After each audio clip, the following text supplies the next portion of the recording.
తిరుమల శ్రీవారి సాలకట్ల బ్రహ్మోత్సవాలు వైభవంగా సాగుతున్నాయి. సాయంత్రం మలయప్ప స్వామివారు గరుడ వాహనంపై భక్తులకు దర్శనమివ్వనున్నారు. మరింత సమాచారం మా ప్రతినిధి నారాయణప్ప ప్రత్యక్ష ప్రసారం ద్వారా అందిస్తారు.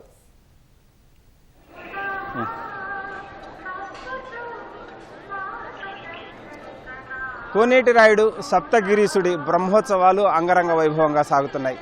బ్రహ్మోత్సవాలలో అత్యంత కీలక ఘట్టానికి సంబంధించి గరుడ వాహన సేవ సాయంత్రం 6:30 గంటల సమయం నుంచి ప్రారంభం కానుంది. రాత్రి 11:30-12 గంటల వరకు ఈ గరుడ వాహన సేవపై తిరుమాడ వీధులలో విహరిస్తూ ఏడుకొండల స్వామి భక్తులకు అభయ ప్రదానం చేయనున్నారు. గరుడ వాహనంపై విహరించే స్వామివారిని వీక్షించేందుకు భక్తులు అధిక సంఖ్యలో తరలిరానున్న నేపథ్యంలో భక్తులకు ఏ విధమైన ఇబ్బంది లేకుండా ఉండేలా తిరుమల తిరుపతి దేవస్థానం విస్తృత ఏర్పాట్లు చేసింది. ఇప్పటికే గరుడ వాహన సేవను వీక్షించేందుకు దాదాపు 3 లక్షల మంది భక్తులు పైబడి తిరుమలకు చేరుకుంటారన్న అంచనాతో అందుకు తగిన రీతిలోనే ఏర్పాటు చేసింది. మనం ఒకసారి చూడవచ్చు, తూర్పు మాడ వీధిలో ఉన్నాం. ఇవాళ ఉదయం మోహిని అవతారంలో స్వామివారు 4 మాడ వీధుల్లో విహరిస్తున్న సమయంలో దర్శించుకునేందుకు మాడవీధుల్లోని గ్యాలరీలలో వేచి ఉన్న భక్తులు ఈరోజు సాయంత్రం 6:30 గంటలకు ప్రారంభమయ్యే గరుడ వాహన సేవ వీక్షించేందుకు కూడా ఇక్కడే వేచి చూస్తున్న దృశ్యాలను చూడొచ్చు. గంటల తరబడి 4 మాడ వీధులలోని గ్యాలరీలలో వేచి ఉన్న భక్తులకు ఎలాంటి ఇబ్బందులు లేకుండా ఉండేలా తిరుమల తిరుపతి దేవస్థానం విస్తృత ఏర్పాటు చేసింది. మనం ఒకసారి చూడవచ్చు, ఇవాళ ఉదయం 6 గంటల నుంచి ఇప్పటి వరకు 4 రకాల ఆహార పదార్థాలను తిరుమల తిరుపతి దేవస్థానం భక్తులకు అందుబాటులోకి తెచ్చింది. ఉదయం 6:30 నుంచి 11:30 గంటల వరకు సేమియా ఉప్మా పంపిణీ చేసింది. అదేవిధంగా 11:30 గంటల నుంచి ఇప్పుడు సాంబార్ రైసు, టమోటా రైసు భక్తులకు అందుబాటులోకి ఉంచింది. ఉదయం 6 గంటల నుంచి రాత్రి 8 గంటల వరకు 9 గంటల వరకు దాదాపు 9,25,000 మంది భక్తులకు అవసరమైన అన్నప్రసాదాలను సిద్ధం చేసినట్లు అధికారులు ప్రకటించారు.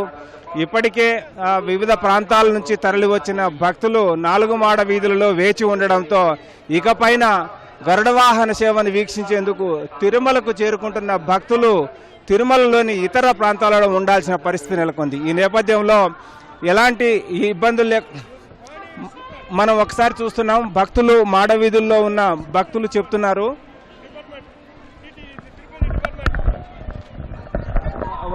వారికి ఉదయం నుంచి టీటీడీ திருப்பதி தேவஸ்தானம் தண்ணியே கரெக்டா இருக்கு, சுத்தமா இருக்கு. దేవస్థానానికి సల్యూట్. అదే తమిళనాడు నుంచి వచ్చిన భక్తులు చెప్తున్నారు, తిరుమల తిరుపతి దేవస్థానం నీళ్లు అందజేయడం కావచ్చు, లేకపోతే ఉదయం నుంచి మేము ఈ మాడ వీధుల్లో ఉన్న సమయంలో వారు అందజేస్తున్న అన్నప్రసాదాలు కావచ్చు చాలా అద్భుతంగా ఉన్నాయని వారికి సెల్యూట్ అంటూ భక్తుడు ఆనందం వ్యక్తం చేస్తున్న దృశ్యాలను కూడా చూడవచ్చు. ఇది కేవలం తూర్పు మాడ వీధుల్లోని ఒక గ్యాలరీకి మాత్రమే పరిమితం కాలేదు. ఈ 4 మాడ వీధులలో ఉన్న దాదాపు 4 మాడ వీధులలోని 127 గ్యాలరీలు, ఈ తరహా గ్యాలరీలు ఉన్నాయి.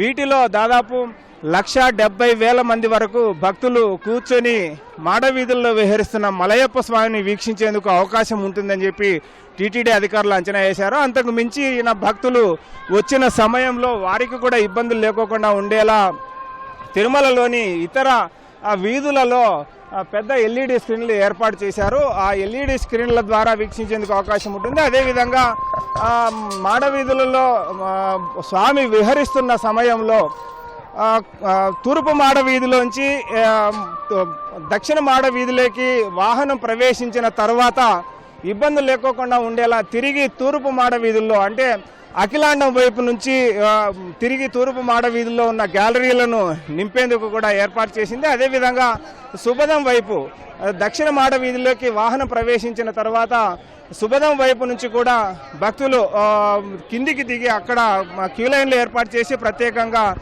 స్వామివారిని వీక్షించేందుకు వీలుగా కూడా ఏర్పాటు చేస్తున్నారు. అదే తరహాలో అటు పశ్చిమ మాడ వీధిలో కూడా ఆస్థాన మండపం వైపు నుంచి కూడా భక్తులు మాడ వీధుల్లోకి చేరుకొని భక్తులకు ఇబ్బంది లేకుండా మా గరుడ వాహనంపై విహరిస్తున్న స్వామివారిని దర్శించుకునేందుకు వీలుగా క్యూ లైన్లు ఏర్పాటు చేశారు. అదేవిధంగా మేదరమిట్ట ప్రాంతంలో కూడా అంటే ఉత్తర మాడవీధి ప్రారంభమైన తర్వాత అటు అర్చక నిలయం కావచ్చు, ఇటు మేదరమిట్ట ఆ కార్నర్లో ఆ మూల ప్రాంతంలో కూడా భక్తులు ఉండి స్వామిని దర్శించుకునేందుకు అవకాశం ఉంది. మన దగ్గర కొంతమంది భక్తులు ఉన్నారు. మీరు ఎప్పటి నుంచి ఇక్కడ వెయిట్ చేస్తున్నారండి? టీటీడీ ఏర్పాటు చేసిన సౌకర్యాలు ఎలా ఉన్నాయంటారు?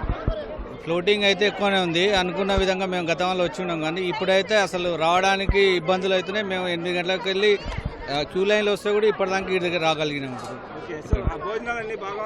అన్ని వసతులు బాగున్నాయి, ఓకే, కానీ కాకపోతే ఫ్లోటింగ్ ఎక్కువైంది, జనాలు ఎక్కువైంది. గతంతో పోలిస్తే ఏర్పాట్లు ఎలా ఉన్నాయంటారు? చాలా బాగున్నాయి సార్. జగన్ ప్రభుత్వంలో వచ్చినాం. మేము గరుడ వాహనానికి చాలా సంఖ్యలో వచ్చినప్పుడు కూడా మంచి ఏర్పాట్లు అయితే ఉన్నవి. కాబట్టి ఇంకా కొంచెం లోపల మధ్యలో కూకున్న వాళ్ళకి కొంచెం వెసులుబాటు తక్కువ ఉన్నాయనేది మేము భావిస్తున్నాం సార్. ఊహించిన దానికంటే కూడా భక్తులు అధిక సంఖ్యలో వస్తున్నారు. ఏంటమ్మా చెప్పండి. చాలా బాగుందండి, అందరూ చాలా బాగా పరిశీలన చేసుకుంటున్నారు, చాలా బాగా చూస్తున్నారు అందరూ. అన్ని టైం అన్నవారి నుంచి దేవుడు అన్నవారి నుంచి వచ్చామండి. అక్కడ అంతా కూడా బాగున్నాయి, చాలా బాగున్నాయండి. బాగా అన్ని ఏర్పాట్లు కూడా బాగా చేస్తున్నారు, చాలా సంతోషంగా ఉంది. అంటే నీళ్లు, భోజనాలు అన్ని బాగున్నాయండి, అన్ని బాగున్నాయండి, అన్ని చాలా చాలా బాగున్నాయండి. అన్ని టైంకి వస్తున్నాయి, అన్ని బాగున్నాయి, అందరూ బాగా చూస్తున్నారు. అన్ని ముందు మాదిరి కాకుండా గతంలో ఇంతకుముందు ఎలా ఉండేది, ఇప్పుడు ఎలా ఉందంటారు? గతంలో ఇప్పుడు ఇంకా చాలా బాగుందండి. గతంలో అంటే ఇంత క్రౌడ్ లేదు, కానీ అయినప్పటికైనా క్రౌడ్ ఎక్కువైనా సరే దేవస్థానం మంచి ఏర్పాట్లు చేసి అందరికి కూడా మంచిగా చూస్తున్నారు.